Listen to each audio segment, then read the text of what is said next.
धनमणीज welcome back to another video. So आज मो perfect time रे उठी जाइथिली आ सकाळु उठू उठू ही मो घर वाला मते पठेदेले फैक्ट्री रो सामान आनिबाकू।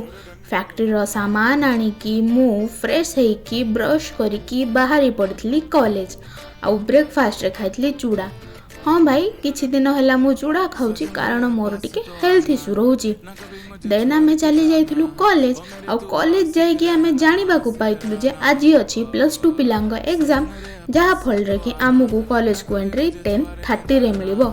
देन आज थिला मो फॉर्म फिलअप। आमे फॉर्म फिलअप करिया पई 3टा ऑफिस रो चक्कर काटिचु। फॉर्म फिलअप कंप्लीट करिकी पैसा डिपॉजिट करिकी आमे आसी जाइथिलु घर को। हाँ भाई फॉर्म फिलअप कंप्लीट हो गला आ एबे वेट रहिला खाली एग्जाम को। तो आम सहित आपण माने भी एग्जाम को वेट करंतु। आउ आमे काली देखा हबा। राधे राधे।